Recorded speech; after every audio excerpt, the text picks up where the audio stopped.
Eu sou Carlos Prestes Sanches, nasci na cidade de São Caetano do Sul, estado de São Paulo, no dia 2 de setembro de 1946. Bom, a minha infância foi no interior do estado de São Paulo. Conquanto tenha nascido em São Caetano do Sul, mas com poucos meses de idade, meus pais mudaram para uma cidade chamada Lavínia. É uma pequena cidade entre Andradina e Araçatuba, no interior do estado de São Paulo. E lá tive uma infância normal, como qualquer criança, brincar na rua, e mais para frente ter acesso à literatura espírita, porque meus avós eram espíritas, meus pais também. Então, uma vida normal. Em 1959, janeiro de 59, nós mudamos para Mato Grosso, antigo Mato Grosso, aqui para Campo Grande, mas hoje Mato Grosso do Sul. Meus irmãos, pela ordem de idade, né? Jair Sanches, já desencarnado em 1985, Vilma Sanches, está morando aqui em Campo Grande, ela é de 1942, o meu irmão era de 1940, ela é 42. Maria Aparecida Sanches Orlando, que é minha irmã caçula, mora em Campo Grande também. E temos um irmão de criação que meus pais pegaram para criar ainda quando estávamos no estado de São Paulo, que é o André Luiz Araújo. Bom, a infância ela está participante, vamos dizer assim, entre o interior do estado de São Paulo e já Campo Grande, porque chegamos aqui, eu tinha 12 anos de idade. Então, o fato marcante era que nós estivemos envolvidos já na doutrina espírita, porque mudando para Campo Grande, durante 2 meses eu vim morar na casa da professora Maria Garcia, com o seu Epaminondas e a dona Badia, que eram os pais de Maria Garcia. Lá ficamos 2 meses, eu e a Vilma, minha irmã, e já íamos ao Centro Espírita Discípulos de Jesus, família espírita desde os avós. Meus avós, o avô paterno morando em Santo André e avós maternos morando em São Caetano do Sul. Ambos tinham no fundo do quintal um quartinho pequeno que era para reuniões espíritas, era um mini centro espírita. A minha adolescência, eu creio que foi natural, como das crianças, vamos dizer assim, que vão passando para a fase adulta, mas sem grandes fatos marcantes, a não ser que eu já gostava de comercializar. E então, com aproximadamente 14 anos de idade, eu já tinha uma banquinha para vendas de alguns objetos na feira da cidade. Tive essas banquinhas de vender objetos, não só solo, como também um período com sociedade com o hoje médico Alex Leite de Mello e também o hoje médico Eurípides Barçanufo Pereira, que não os três ao mesmo tempo, mas um tempo com o Dr. Alex, hoje Dr. Alex, outro tempo com o Dr. Barçanufo, mas e tinha interesse de também participar daquelas concentrações de mocidades espíritas, né? Ainda bastante jovem, tive a oportunidade, me lembro bem de 3 dessas confraternizações espíritas, muito jovem, uma foi em Corumbá, a outra foi em Cuiabá e outra em Cáceres, essas eu me lembro de ter estado. Eu creio que nesse período de adolescência, todos os jovens ficam um pouco arredios ao movimento religioso. Eles têm outras opções, outras ideias, outras vontades, mas ainda assim, conforme eu já falei, eu participei desses movimentos no âmbito da doutrina espírita, mas nada assim que eu me lembre que seja digno de nota. Interagíamos com os espíritas da época, né? Eu me lembro que nessa fase, eu estou lembrando um fato interessante aqui, Eu vejo que a maioria dos jovens, eles se distanciam das pessoas mais idosas, de cabelos brancos, né? E eu me lembro que muitos e muitos domingos eu ia pela manhã nos altos da Avenida Afonso Pena para bater papo com o senhor Raul Rio Pitan, o conhecido senhor Velho Pitan, que era um dos fundadores do Centro Espírita Discípulos de Jesus. E eu passava assim algumas horas lá batendo papo com ele para pegar conhecimento, certamente, porque eu não me lembro assim de um motivo que me levasse lá a não ser o conhecimento, porque eu era muito jovem, né? Que eu iria querer conversar com o seu Pitan, né? Mas me lembro também de ter ido algumas vezes, muito poucas, e não lembro dos diálogos que eu tive com o senhor Constantino Lopes Rodrigues, que foi quem comprou o terreno e construiu lá o Centro Espírita Discípulos de Jesus. Ele morava num quartinho lateral daquela entrada do centro, hoje está ali como se for atrás da livraria Humberto de Campos, ali na rua Maracaju. E quem me fez essa ligação foi o próprio Eurípides Barçanufo Pereira, que era o meu amigo da época, que a gente às vezes jogava xadrez também, na Praça Ari Coelho, ia lá só para jogar xadrez. Para mim, teria sido o início, pelas minhas observações. Mas, certa ocasião, porque eu teve um período da minha vida já mais adulto, que eu vendia material fotográfico para os fotos de Campo Grande. E tinha um foto, que hoje já não existe mais, foto Sanziro, do senhor Sanziro Katayama. Ficava na rua 14 de Julho, entre a rua Barão do Rio Branco e a rua Dom Aquino. Não, a rua Barão do Rio Branco e rua Dom Aquino, exatamente. E conversando com o senhor Sanziro Katayama, ele me falou assim, uma certa ocasião: olha, ele já estava bem idoso, eu fui médium, eu fui espírita, eu tive muito envolvimento na doutrina espírita, e aí eu perguntei para ele, mas onde é que era o centro espírita que o senhor frequentava?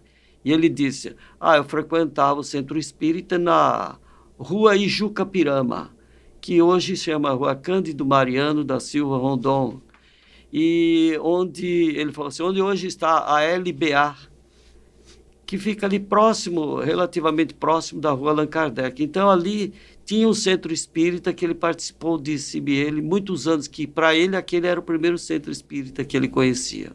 Sim, todos nós, eu acho que quando vamos reencarnar já temos uma pré-programação do que vai acontecer aqui, né? E comigo não seria diferente. Eu me casei a primeira vez em 1972 com Vera Lúcia Matos, passou a se chamar Vera Lúcia Matos Sanches. E tivemos 10 maravilhosos anos de casamento, e desse casamento vieram 2 filhos, Ana Carla Matos Sanches e Luciano Matos Sanches. Esse foi o primeiro casamento. Houve um acidente muito grave no interior do Paraná, quando voltávamos de umas pequenas férias, e houve o desencarne da Vera Lúcia e da Ana Carla. Isso em 17 de fevereiro de 1982. Portanto, eu tinha casado em 72, 82, 10 anos. 10 maravilhosos anos. Bom, meus pais... a visão que ficou, porque ambos desencarnaram já, ela em 1996 e ele em 1997, a visão que ficou é que eles eram altamente dedicados à causa espírita. Minha mãe, em todos os movimentos, ela estava disposta, trabalhava. Me lembro, inclusive, na feira central daquela época, que era na rua Antônio Maria Coelho, que tinha uma barraca grande que se vendia vestidinhos e roupinhas de crianças para o movimento espírita, e ela estava envolvida. Isso ficou muito marcante. Mas era sempre ligado com o movimento espírita de Campo Grande. Meu pai, ele teve uma abrangência muito maior, porque pelo comércio que ele exercia de representações, comércio e representações, ele viajava por todo o estado de Mato Grosso, na época, Depois, com a divisão do estado em 1977, então ele passou a viajar pelo estado de Mato Grosso do Sul e Mato Grosso, mas viajava também a negócios para Rondônia e Acre. E aonde quer que ele fosse, ele estava sempre envolvido no espiritismo. Algum tempo depois, ele entrou na maçonaria, então o envolvimento dele em cada cidade que ele chegava era maçonaria e espiritismo, os centros espíritas. Ele ficou conhecido muito nessas regiões que eu falei. Olha, eu me lembro de alguns nomes, né? Eu não sei se vou conseguir lembrar todos, mas um nome de destaque à época era a Dona Maria de Virges Borges, né? A professora Maria Garcia, de passagem, como dizem os franceses, en passant, o marido dela, o Edil Borges, Milson de Souza. Por sinal, Milson de Souza mora nesta vila que nós estamos agora, nesse momento, ainda está encarnado. Tinha o seu Jerônimo, que foi também presidente da Federação Espírita de Mato Grosso do Sul.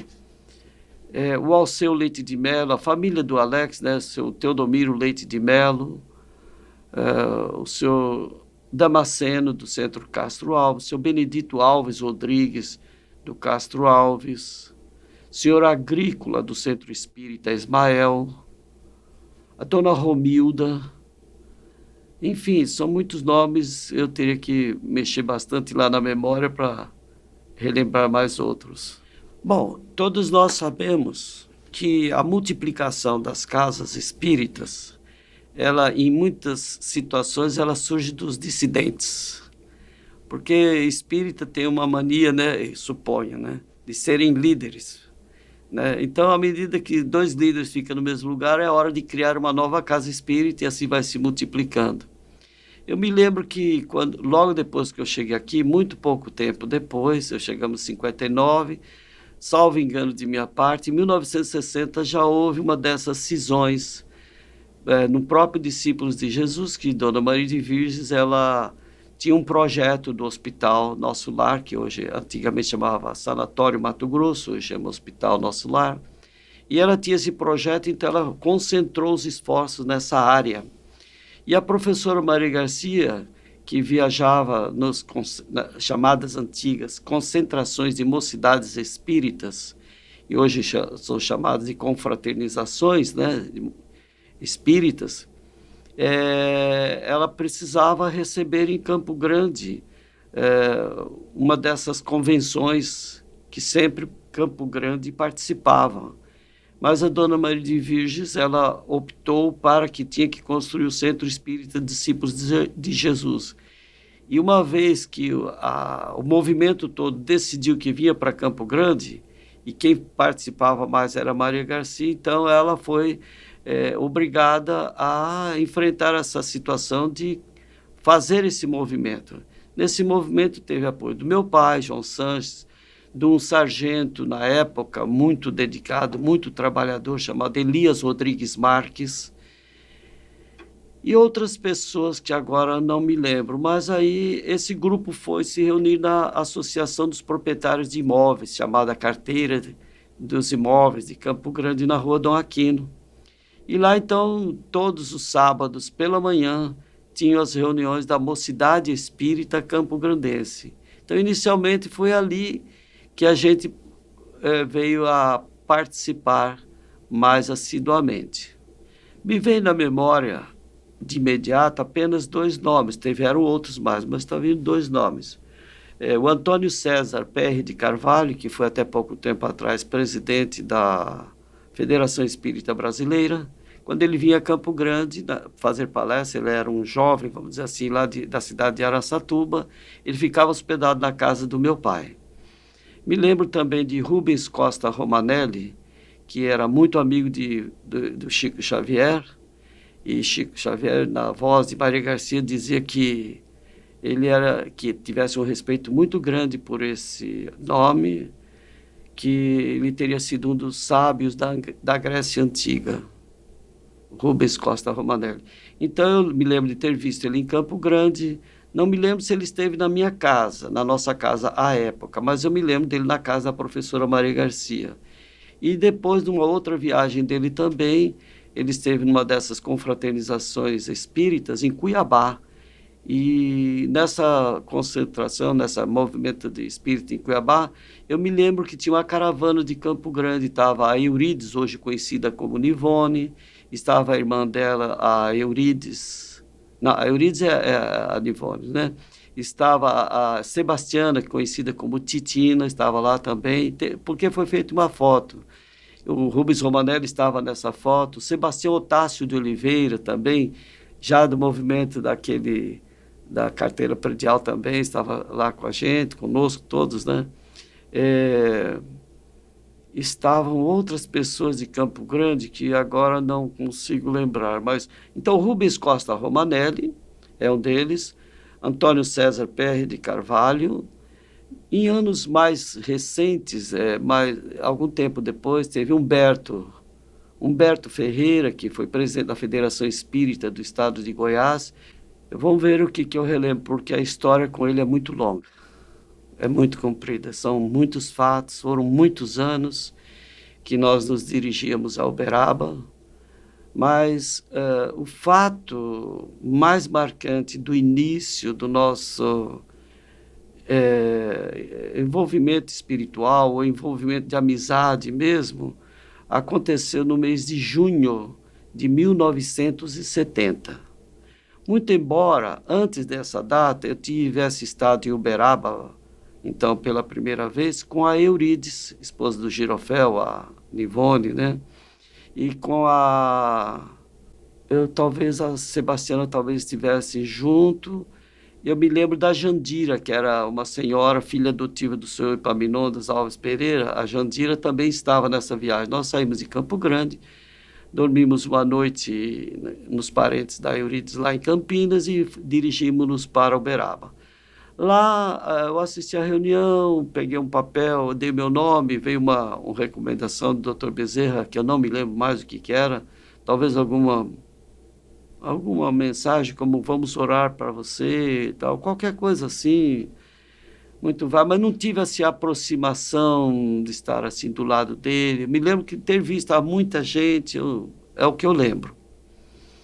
Mas na segunda vez, que foi em junho de 1970, essa marcou muito, porque foi um fato, eu diria que com a participação efetiva da espiritualidade.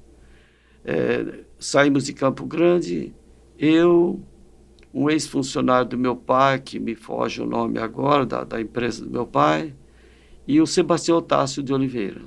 Pegamos um fusquinha do meu irmão emprestado, saímos no entardecer, anoitecendo de Campo Grande, em 1970, e fomos para Uberaba. Chegamos lá às 5 horas da manhã do dia seguinte, dirigindo o carro a noite toda. Fomos para um hotel e pedimos para a pessoa do hotel: acorde-nos às 7 horas, porque às 7 horas precisamos tomar café e ir à busca de Chico Xavier. E assim aconteceu. Levantamos às 7 horas e fomos procurar Francisco Cândido Xavier. Eu tinha um questionamento que eu diria que eu falaria com ele por volta de 5 minutos, 10 minutos, para mim resolveria o questionamento que eu queria levar até ele, se fosse permitido pela espiritualidade, né? E aí começamos a busca de Francisco Cândido Xavier. Aonde ele morava, quem que poderia facilitar o acesso. Seria uma senhora chamada Dalva Borges, naquela época, mas nós não conseguimos falar com essa Dalva Borges, embora tivéssemos o endereço, lá conseguido o endereço. Aí ficamos andando, vendo, e passamos em frente da casa de Chico Xavier, paramos um pouco lá, do outro lado da rua, onde ele estava morando, que era ao lado do Comunhão Espírita Cristã. Ele ainda não morava na rua Dom Pedro I, Dom Pedro II. E aí, num determinado momento, sai da casa do Chico um senhor que sai assim e vai andando. Eu, de imediato, não sabia quem era aquele senhor. Sabia que ele era amigo que estava sempre com o Chico. Então, eu vim saber que ele era o senhor Wicker Batista. Isso seria lá pelas 8 horas, 9 horas da manhã, acho que, ou mais um pouco. Nesse horário, mais ou menos. Aí, desci do carro, corri em direção a ele e fui... Preciso falar com o senhor. Eu moro em Mato Grosso. Na época, acho que é Mato Grosso ainda. E vim aqui só para...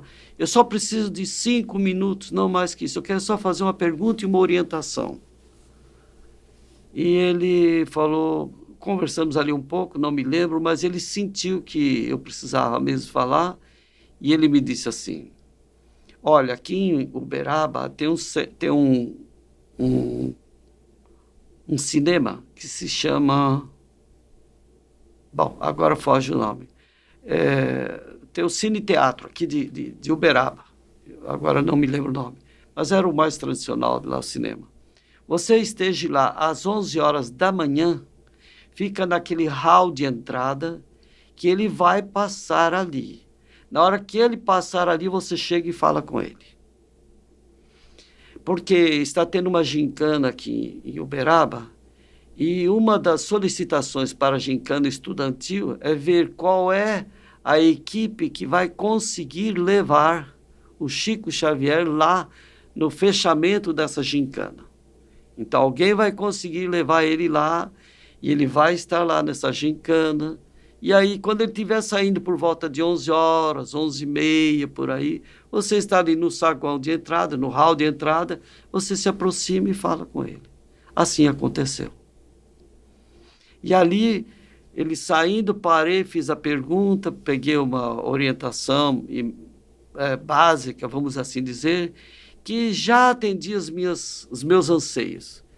Me dei por satisfeito, me despedi. E, bom, já era praticamente meio-dia aproximadamente. Eu falei, bom, tenho que voltar para Campo Grande entregar o carro e é isso daí, tinha que voltar. E falei para os meus amigos, olha, vamos almoçar já no restaurante da saída, porque de lá já seguimos. Almoçamos no restaurante de um posto de gasolina, e nesse posto de gasolina, terminado o almoço, colocamos combustível e perguntamos, qual o melhor caminho daqui para Campo Grande, Mato Grosso? Porque eu não tenho nenhum mapa, eu vim sem mapa. E ele falou, olha, nós não temos nem mapa aqui também, não temos nenhuma informação, mas você faz o seguinte, você volta em direção ao centro da cidade, que no primeiro posto que você encontrar lá, eles vão te dar informação. Aí eu voltei, parei no posto, fiz as mesmas perguntas. Eles também não sabiam, me falaram o seguinte, olha, aonde você vai conseguir isso, deverá ser talvez na estação rodoviária. Porque na estação rodoviária, lá tem os taxistas, tem as empresas de ônibus, e você vai ter uma informação de um mapa ou qualquer coisa. E eu já estava voltando para o centro de cidade. Aí estacionamos o carro, tinha um descampado grande, quer dizer, um acimentado grande, ali onde os ônibus faziam, como se for uma praça, né? E eu estacionei o carro numa rua lateral e falei para os meus amigos, para nós não perdermos tempo, vocês vão lá nas agências de ônibus, vê se tem um mapa, tem alguma coisa, pega a informação e eu vou com os taxistas. Eu me dirigi então aos taxistas e eles andaram um espaço de quase 100 metros, que era um hall muito... Se não dá 100 metros, mas uns 80 metros aproximadamente, e foram lá onde tem os guichês. Eles vinham voltando dos guichês com informação ou não, e eu já tinha falado com o motorista de táxi, já tinha pego as informações que eu precisava, e eu estava então andando a pé em direção aos meus amigos para juntos irmos para pegar o carro. Naquele momento, vem andando na minha direção, sozinho, sem ninguém por perto, sem ninguém. O homem que era tudo difícil de encontrar, de falar com ele, Chico Xavier, vem andando na minha direção. Eu olho assim e fico espantado, mas fui na direção dele também na hora. O senhor por aqui? Sim, eu estou indo para casa. Aquele carro lá é seu? Eu falei, é. Ah, então você me leva em casa. E aí ele subiu no carro, no Fusquinha, do meu lado. Aí o Fusquinha perdeu a força, porque ele ia devagarzinho. E nós fomos conversando até a casa dele, chegando lá, ainda dentro do carro, conversamos. Foi um diálogo muito, não vai dar tempo para falar aqui, mas muito marcante. E ele disse assim, a partir de hoje nós vamos nos corresponder. Me dá seu endereço. Anotou tudo. Vim para Campo Grande, poucos dias depois chegou pelo correio um livro com a dedicatória dele. Agradeço a visita, mais ou menos assim, da sua permanência aqui, da sua vinda aqui com o Sebastião, e citou o nome do outro rapaz. E no dia de ontem, e está dia 16 de junho de 1970. A partir daí, não parou mais a nossa. Teve sim um pequeno interregno que eu tive toda essa história, mas ele me recomendou, mais ou menos assim. Olha, agora é a hora de você pensar em você. Vai, arruma uma namorada, casa, deixa um pouco o lado excessivo, religioso, porque eu estava muito dedicado, né? Muito dedicado à religião à época, e deixa um pouquinho essa parte, vai cuidar de você. Mais para frente nós voltaremos a nos encontrar. Até hoje nós encontramos ele. Estamos no ano de 2017. Nós já estivemos com ele no ano de 2017. Eu não vejo, mas os recados, as informações vêm. De pronto eu só me lembro, de imediato assim, eu me lembro que saímos de Campo Grande no ano de 1986. Eu acho que é 1986. Eu tinha comprado um consórcio de um carro em São Paulo. Ia receber uma Belina em São Paulo. Mas eu falei, se vou para São Paulo, tem que passar por Uberaba. E com uma outra Belina que eu já tinha mais antiga, eu saí de Campo Grande, a Constância, esposa do Laurentino Reis, o Dalvi dos Santos, que está até hoje no movimento espírita, também como a Constância está, e minha irmã Maria Aparecida. Nessa viagem, nós passamos por Uberaba, de Uberaba eu segui de ônibus para São Paulo, os outros voltaram com o carro. Mas nós queríamos também encontrar com Chico Xavier. E ele iria estar presente no Lar da Caridade, que tem um centro espírita lá no Hospital do Fogo Selvagem. Dona Aparecida também muito amiga nossa, já desencarnada. Chegando lá no centro, sentamos e tal, e teve a reunião, né? Teve psicografia do Chico, ele estava sentado à mesa, fez a leitura da mensagem recebida. Depois algumas pessoas poderiam se aproximar e falar. Quando foi possível nós nos aproximarmos para cumprimentá-lo, ele pegou na mão da Beth, ficou segurando a mão da Beth. No meu tempo de cronologia, teria sido por volta de 25 a 30 minutos, aproximadamente.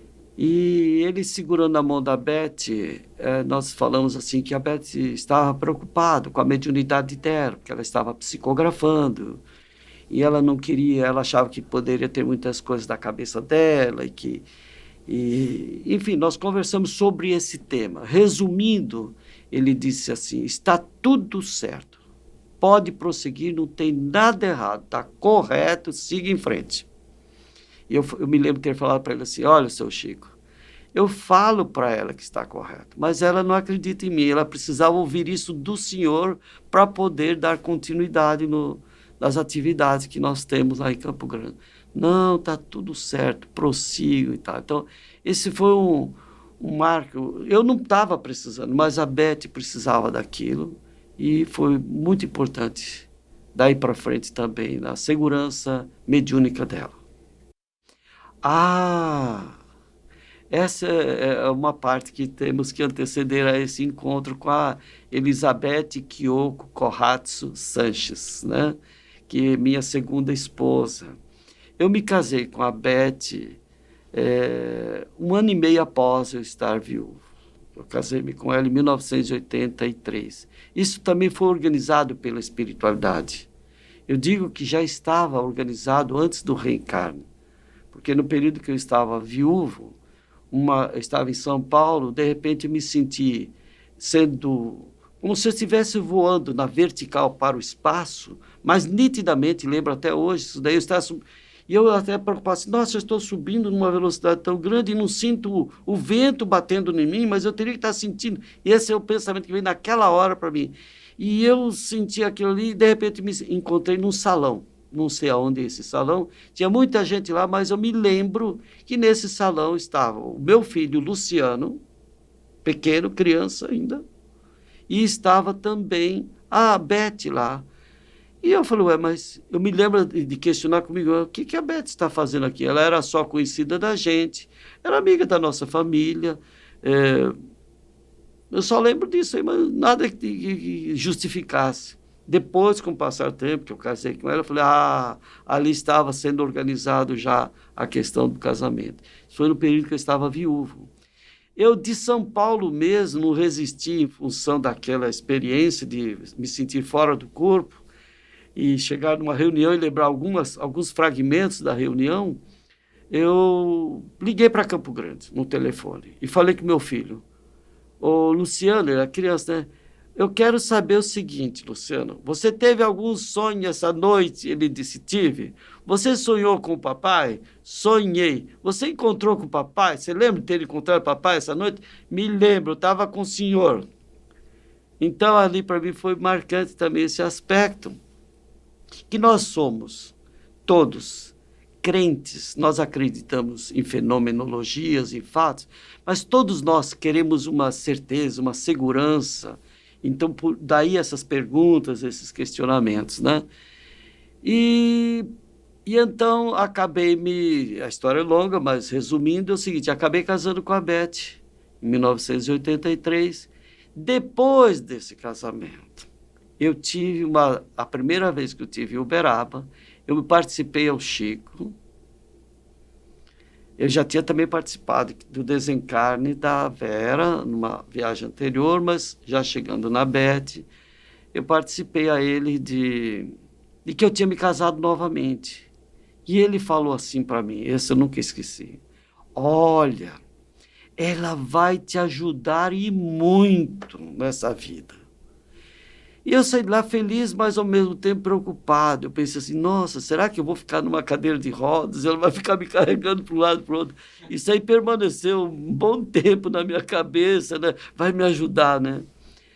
Mal sabia eu que havia já um compromisso de mais de 800 anos, que eu tive informações fidedignas, de que nós estávamos num processo de união para nos finalizar os nossos ajustes necessários, mas um ajuste trabalhando na divulgação da doutrina espírita, da mensagem do Cristo.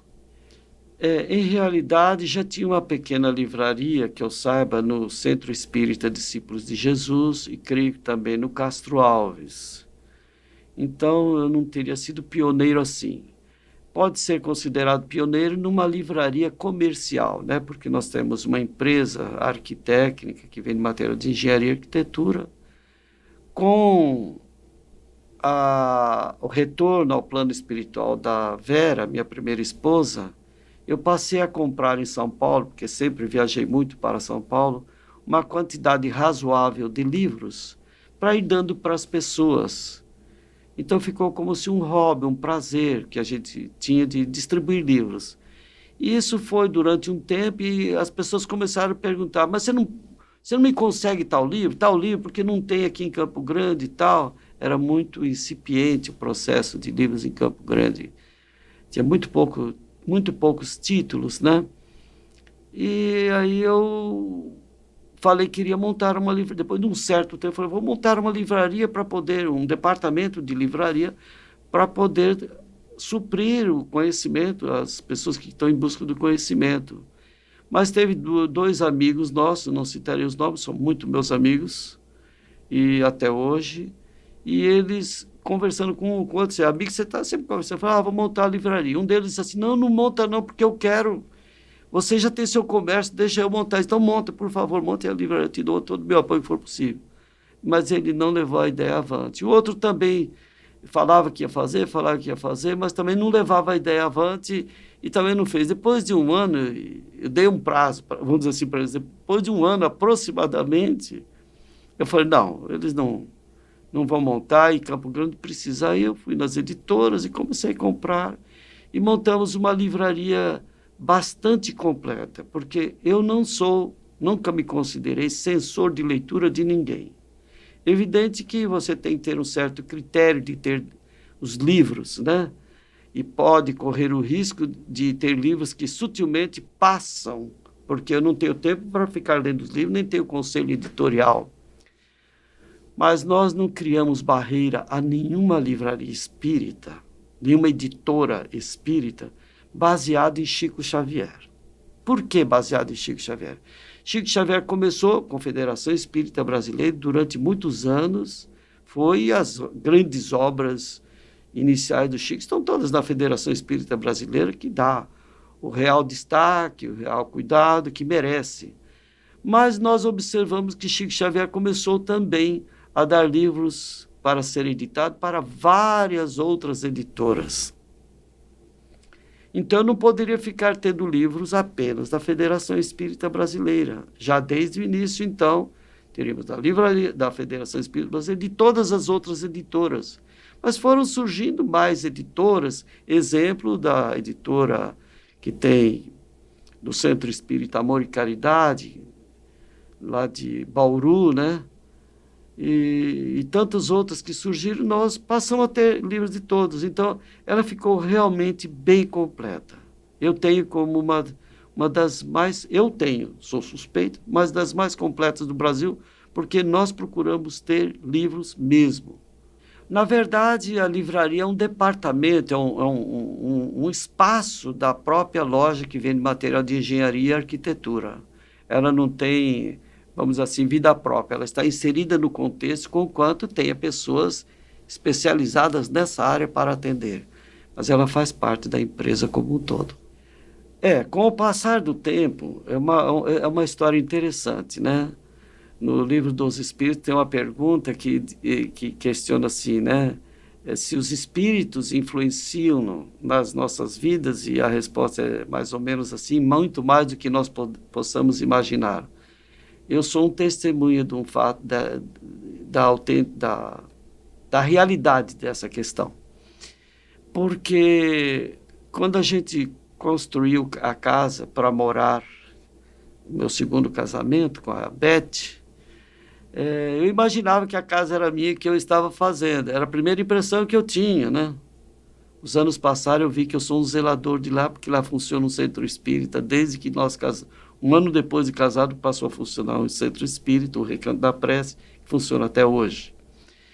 E com o trabalho é a mesma coisa. Eu pensava, tem uma loja, tem um trabalho que me dá o sustento. Eu comecei nessa profissão como representante, foi indo, mas na realidade eu creio que estava tudo traçado. Então, dentro desse contexto que há o envolvimento muito espiritual, não que eu busque o envolvimento espiritual para que comercialmente eu obtenha sucesso. Não, isso eu digo de sã consciência, que não passou nunca pela nossa cabeça tal intenção, porque sempre trabalhamos. Me relembra quando eu vendia pequenos objetos na feira, né? Então, os anos passaram e a gente foi ampliando primeiro a livraria. Aliás, antes da livraria tem a história das mensagens, que esse é um capítulo à parte. As mensagens impressas, né? Que começou ali também a parte principal de divulgação. Mas, então, as mensagens, aí veio a livraria, e a espiritualidade vai vendo, de acordo com o desenvolvimento, vai fornecendo os meios para as realizações. Eu mal poderia imaginar que um dia, no terreno que estava o nosso estabelecimento comercial, nas partes que não estavam sendo utilizados, pudesse vir a construir um imóvel relativamente grande, com piso térreo e piso superior, onde no térreo foi criado o Espaço Chico Xavier, como se for um espaço cultural Chico Xavier, que tem toda uma maneira especial de trabalho, diferenciada, vamos assim dizer. E no piso superior, o Grupo Espírita Recanto da Prece Eurípides Barçanufo, que já tinha começado antes daquela construção, quando não existia nada, tinha a minha sala na empresa, uma sala pequena. Nós começamos ali a ter uma reunião de estudos. Eu, a Beth, minha esposa, o Luiz Fernando Grijó, muito amigo do Chico Xavier, o Emanuel de Oliveira, também um arquiteto, professor de arquitetura, e o Haroldo Cortez, funcionário do Banco do Brasil. Então, em 5 pessoas, começamos durante alguns anos, só nós 5 reuníamos lá todos os sábados pela manhã, que era o dia mais fácil de se reunir. Então, aí foi passando, aí quando construiu o Espaço Chico Xavier, aquela outra nova construção, o piso superior, como era grande, ficou uma parte para salas de aulas de artes, e eu reservei um espaço para o Grupo Espírita Eurípides Barçanufo. Mas esse espaço, quando atingia 52 pessoas, ficava pessoas na porta querendo entrar, mas não tinha mais local. Aí ampliamos para todo o espaço lá de cima, foi se modificando. E hoje, resumindo, temos o Recanto da Prece lá, e completando esse ano o GAEP, Grupo de Apoio Espiritual a Pessoas Enlutadas. A palavra enlutadas é em função de que muitos que chegam até lá são católicos ou outros segmentos religiosos que, entre aspas, perderam seus entes queridos, se sentem desorientados. Então foi criado lá, com a coordenação de 2 senhoras que tiveram as filhas, uma teve um filho, outra teve um filho que desencarnaram, católicas, e elas se animaram e, junto com a Beth e outras pessoas mais, iniciou o grupo de apoio fraterno, quer dizer, o GAEP. O Espaço Chico Xavier, dentro de alguns dias, salvo engano de minha parte, dia 8 de março, estará completando 15 anos de apresentações ininterruptas. Todos os sábados, 9h30 da manhã, tem eventos culturais. Então, lá, eu digo que eu tenho a satisfação íntima, a felicidade íntima de dizer que aquele espaço começou aqui em Campo Grande, Mato Grosso do Sul, espírito, porque recebe o nome Espaço Chico Xavier, quem chega lá já vê, está bem explicitado, a receber corais de diversas igrejas católicas, a Primeira Igreja Batista, a Assembleia de Deus, Igreja Adventista, Seixonoye, Messiânicos, Mormons, várias denominações religiosas, que eu não vou lembrar todas aqui, que se apresentam com seus corais para uma manhã de deleite dos que vão lá por assistir, de espetáculos de rara beleza, esse no aspecto religioso. Mas tem também no aspecto institucional, quando o coral da Assembleia Legislativa sempre vai lá, o coral do Tribunal de Contas, o coral dos ATEs, dos agentes tributários, a banda municipal, a banda do Comando Militar do Oeste, a banda da Base Aérea, do Corpo de Bombeiros, diversas bandas, né? Esse parte institucional, mas também as universidades, Universidade Federal com coral. Enfim, se eu for falar, é muito longa a lista, mas é assim, é bem ecumênico, bem eclético, mas primando para espetáculos que possam somar para a sociedade. Abertura livre, não tem publicidade alguma, não se aceitam doações, não tem que pagar 1 quilo de alimento, conquanto achamos louvável essa atitude em outras situações, e isso ocorre, mas a pessoa tem que ir para ter o momento dele de parar, pensar, sentir a mensagem, sem pensar que tem que levar alguma coisa, pagar alguma coisa, não. independe. Um ano após o meu casamento com a Beth, nós iniciamos uma reunião de culto do Evangelho que era na nossa casa, passamos para uma construção que foi feita lá. Na época que foi feita a construção, a gente pensava que era nosso aquilo, né? Seria um salão de festas. Logo no início, e não deixou de ser um salão de festas. E logo no início, a Beth já falou assim, eu estou sentindo que isso aqui vai ser um salão de festas Eurípides Barçanufo. Porque a gente usava para reuniões espíritas, eventualmente, né, no começo, antes, mas depois de um ano, aí tornou-se mesmo as reuniões nossas do culto do Evangelho. Até que uma senhora, na época, frequentadora de uma outra casa espírita, morava lá perto, falou, mas tem que ter um nome. Eu falei, não, não precisa, é um culto do Evangelho. Não, mas é bom ter um nome. Então põe um nome. Falei para ela, falou, Grupo Espírita da Prece. Grupo Espírita Recanto da Prece. Falei, então pronto, está colocado o nome. E o grupo funciona até hoje? Ininterruptos. Terça-feira tem a reunião, vamos dizer assim, pública, não totalmente pública, porque não tem uma placa, não é portões abertos, mas quem vai pode levar, e é um grupo de estudos. As mensagens têm tantas histórias, meu Deus do céu, muitas histórias. Mas eu achava tão bonitas as mensagens espíritas, principalmente, e acabamos elegendo um livro para começar, que é o Agenda Cristã, de André Luiz, com Chico Xavier. Quer dizer, eu digo como eu sou com esse livro, escolhendo, mas isso provavelmente não foi escolha minha, isso já estava predeterminado, induzido, intuído, né? E eu pegava, então, o livro Agenda Cristã. Não existia computadores à época, era o ano de mais ou menos não, com certeza, era o ano de 1997, quando começou. 1997. 1967. Estava falando 97. 1967. Porque eu nem conhecia a primeira esposa, era um jovem só, que trabalhava com meu pai, com meu irmão em representações, né? 1967.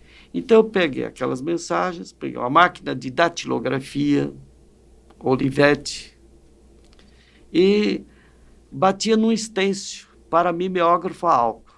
Aí eu passava, punha o álcool no estêncil, né, no mimeógrafo, e rodava as cópias impressas dessa forma.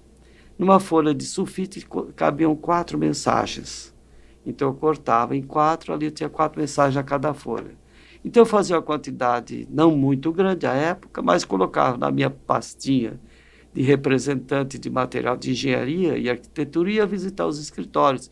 Então, por onde eu passava dos escritórios, eu deixava essas mensagens, que depois foram se ampliando, porque eu também vendia material fotográfico, também deixava nos fotos e tal, até que em 1998, eu mudei para Cuiabá, fiquei morando 2 meses lá, que eu fui para fazer Direito, estudei 2 meses de Direito na faculdade lá, e depois falei, não, isso aqui não é para mim, não. Eu desisti, voltei para Campo Grande e continuei as atividades comerciais somente, não fiz mais nenhum curso de lá para cá, a não ser estudar doutrina espírita, né? E aí as mensagens foram ampliando, aí eu conheci a primeira esposa, quer dizer, quando eu fui no Chico Xavier a primeira vez, eu já fazia mensagens, mas nós não conversamos sobre mensagem na época. E aí, quando houve o desencarne da Vera, porque eu fazia em gráficas, eu fazia assim, uma quantidade bem menor, né? Mandava a H fazer 5.000 mensagens, quantidade pequena, né? E aí foi ampliando, e depois vieram as pessoas de fora que escreviam, pedindo mensagens. Eu tinha amizade com o pessoal do Instituto de Difusão Espírita de Araras, o ID de Araras. E o ID de Araras, então, passou a ser um fornecedor de pessoas que pediam mensagem para eles, eles mandavam pedir para mim, davam endereço. Então começou a vir cartas de todo o Brasil.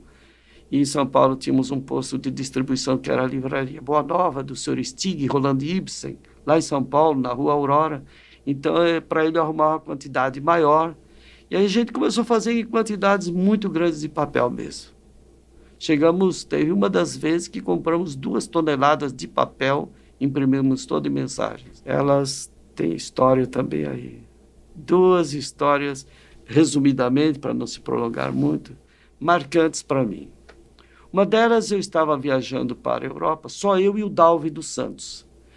E, estando em Madrid, nós fomos visitar a Federação Espírita Espanhola, que eu tinha o endereço dela. Vou lá visitar, né? Fomos lá, procuramos saber onde que era, dia de reunião. Só que nós chegamos lá, já tinha começado a reunião. E o senhor Molina, então presidente da Federação Espírita Espanhola, tinha morado no Brasil. Eu não conhecia ele, fui conhecer lá. Ele era o presidente. Eu cheguei, então já estava tendo as pessoas sentadas, o presidente falando. Entramos rapidamente, sentamos lá e assistimos à reunião. Quando terminou, fui falar com o senhor Molina. Senhor Molina, me identifiquei e tudo mais e tal, e fiz uma pergunta para ele. Os senhores não distribuem mensagens espíritas aqui? Claro que distribuímos. Você não viu a mesinha com as mensagens na entrada? Falei, eu cheguei atrasado, eu vim direto. Vamos lá, vou te mostrar que nós distribuímos. Até então ele não sabia quem eu era e eu também estava conhecendo ele ali naquela hora. E fomos então andando calmamente, conversando até chegar a mesinha na entrada, estava ali a mesinha. Vários tipos de mensagens. A emoção foi muito grande. Eram vários títulos de mensagens, todas que nós editamos, todas identificadas como as nossas. Eu falei, mas eu nunca mandei mensagens para a Espanha, como é que o senhor tem aqui? Eu tenho amigos meus no Brasil, porque eu morei um tempo lá, e eles conseguem e me mandam, eu sempre tenho mensagem aqui. Aí eu falei, eu vou passar a editar mensagem em espanhol, o senhor vai passar a ter. E assim eu comecei a editar mensagem em espanhol, e uma vez eu fui levar mensagem em espanhol lá, mas foi tão difícil para entregar as mensagens. Foi um problema difícil, não conseguia entregar. Mas essa é outra história. Mas conseguimos. Antes de sair de Madrid, nós conseguimos fazer a entrega das mensagens em espanhol. Esse é um fato muito relevante. Um dia, graças à misericórdia divina, depois daquele junho de 1970, eu andei recebendo algumas cartas de Chico Xavier. Ele escrevia para mim, tenho as cartas até hoje, cartas de próprio punho. Tenho lá. Numa das cartas, ele escreveu mais ou menos assim, se não for difícil para vocês e tal, eu gostaria que enviasse mensagens para o seguinte endereço. Me deu o endereço de um grupo espírita da Colômbia. E eu passei a mandar mensagens para a Colômbia, depois durante muito tempo mandando para a Colômbia, para Cuba. Mandamos muita mensagem para Cuba naquela época, muitos anos atrás. Recebíamos cartas da pessoa de Cuba agradecendo as mensagens que eles recebiam. Esse é um tópico importante, porque ele nos solicitou que mandasse mensagens. Mas teve uma outra carta dele também, que ele mandou assim, anexo, estou mandando a cópia, estou mandando a mensagem que eu recebi da nossa irmã Maria Dolores, que por ocasião do Dia das Mães nós pretendemos distribuir aqui aos nossos companheiros. Eu gostaria de solicitar, se não for difícil, se for possível, sem exigir muito esforço de sua parte, que consiga um pouco dessas mensagens que a gente quer distribuir aqui em Uberaba e para os nossos companheiros, por ocasião do Dia das Mães. Muito gentil, muito preocupado de não me causar qualquer tipo de gasto excessivo, assim. Nós imprimimos aquela mensagem, nós mandamos uma quantidade bem grande. Aliás, cada viagem que eu fazia ao Uberaba, eu levava uma quantidade muito grande. Naquelas caixinhas que ele distribuía pelo Brasil, teve muitas vezes que iam as nossas mensagens, porque eu também acabava recebendo dele as mensagens. As mensagens continuam sendo impressas, temos um volume muito grande de mensagens em estoque presentemente, mandamos para as pessoas que estão catalogadas nas remessas, e também quando tem congressos, por exemplo, já mandamos, eu levei pessoalmente para um congresso que ia ter em Viseu, em Portugal, no ano de 2002, creio. Eu estive lá em Viseu, no Centro Espírita lá, Divaldo ia falar lá e tal, uma quantidade grande. Nós, quando viajamos fora do Brasil, levamos as mensagens para levar às casas espíritas. Muitas pessoas levam também. Teve o Congresso Espírita, não sei se foi Portugal ou França recentemente, ao ano passado, se não me engano. Eu sei que um grupo de pessoas da Federação Espírita de Mato Grosso do Sul foi e nós arrumamos uma quantidade muito grande para esse congresso. Sempre fornecemos em quantidade para as pessoas poderem divulgar. Isso continua normal, a parte de impressos, pequenos impressos, né? Isso continua, não parou e prossegue. Mas nós entramos na era da tecnologia. Então, no Espaço Chico Xavier, os eventos que estavam tendo lá, nós já estávamos filmando com as máquinas antigas, grandes, alguma coisa andamos filmando. E depois, durante esses anos, depois, no meu segundo casamento, eu reencontrei um amigo que andou morando muito tempo fora de Campo Grande, morou em São Paulo, morou em Ribeirão Preto, que é o Júlio Feliz e a Eni.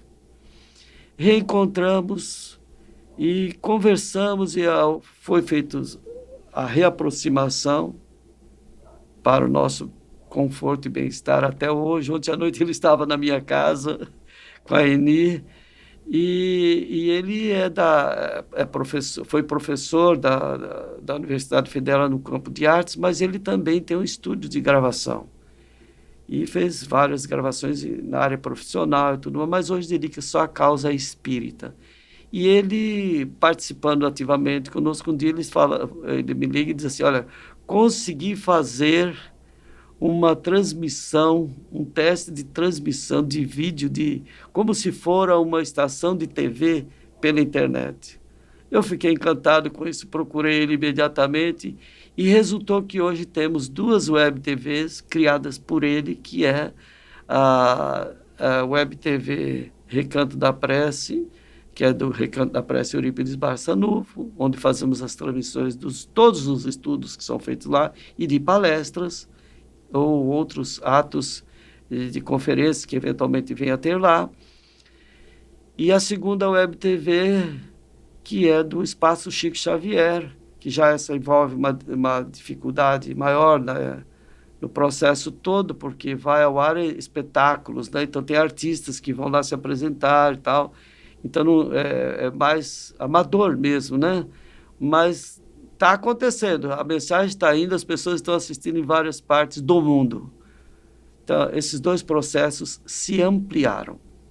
Eu não tenho a menor dúvida disso, porque, conquanto eu não tenho uma mediunidade de evidência,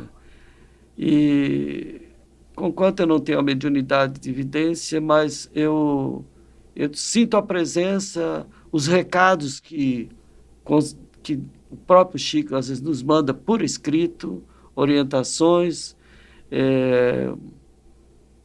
enfim, a gente sente a presença permanente. Eu costumo dizer que eu já não consigo saber, eu não posso ter o meu horário próprio, porque às vezes eu estou na rua vendo uma coisa, eu sinto que eu tenho que ir para a loja, eu paro o serviço que estou fazendo, vou para lá, chego lá, tem alguém me esperando, ou em seguida chega alguém que precisa conversar e tal. Então, a interação é total. Só eu, Carlos, lamento de não estar num estágio de possibilidades tão grande quanto os espíritos que têm nos auxiliado precisariam. E eu já questionei isso com eles uma vez, e eles disseram o seguinte, olha, nós temos você nesse caso. Se você não quiser mais, não tem problema, a gente arruma outro. Mas você está de boa vontade. Então, eu concordo, não ofereço tantos recursos a eles, mas boa vontade eu tenho. Tentar acertar a gente tenta, não consegue tirar nota 10. Mas nós vamos indo. Vamos começar como sendo o Consolador prometido por Jesus. E esse fator inicia-se por aí, todo um fundamento que vai fazer com que a humanidade venha saber, quer dizer, as pessoas vão saber quem somos, o que nós estamos fazendo aqui, qual a nossa destinação, por que se dizem que existe Deus, muitos não têm um alimento, às vezes durante 2, 3 dias, e outros jogam fora quilos de alimentos, porque uns têm um corpo sadio e outros não têm. Então, é uma série de questões. Porque um nasce numa região muito favorável, outro não. O que eu fiz para merecer isso? Por que os maus não morrem e os bons vão indo embora? Né? Quando a sociedade diz, não, os maus têm que ser tirados. Né?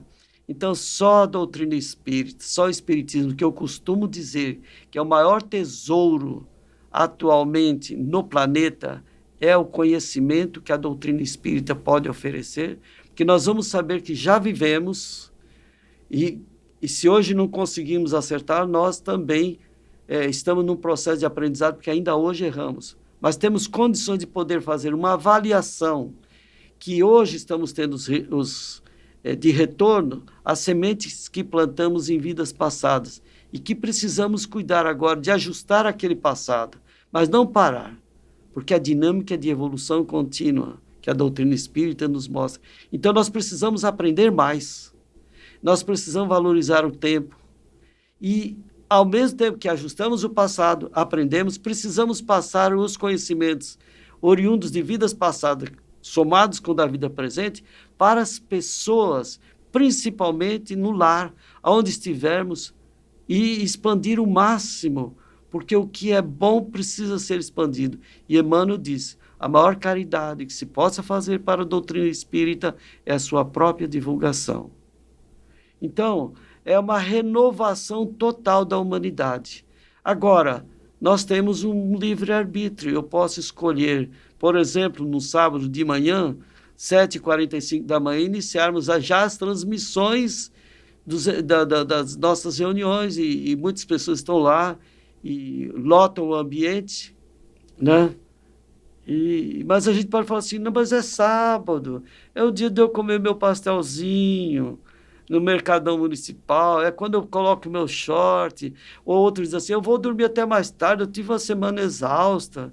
Não, as pessoas que lá chegam com amor, sem taxas de pagamento, nada, não tem gasto, não tem custo.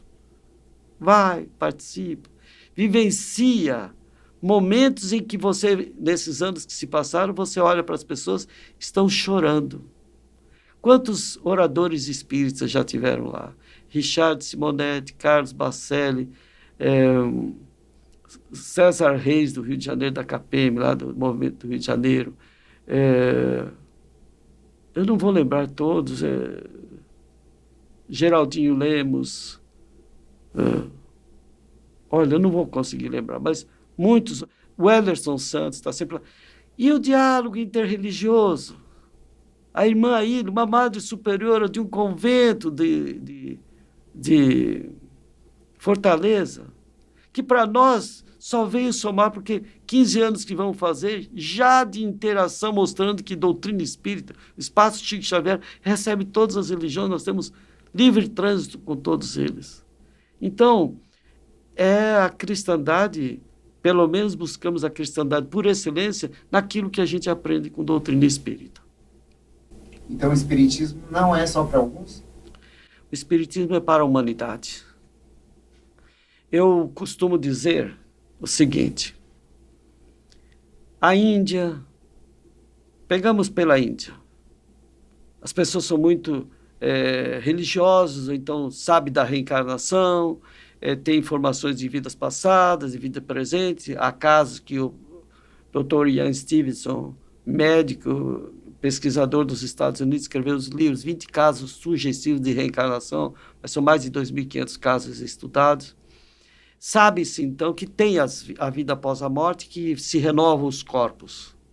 Mas só a doutrina espírita esclarece todos os processos mediúnicos, ou seja, todos os processos de intercâmbio com o além, com precisão. Mediunidade intuitiva, psicográfica, vidência, clarividência, de cura, de psicometria, de psicopictoriografia, e por aí vai.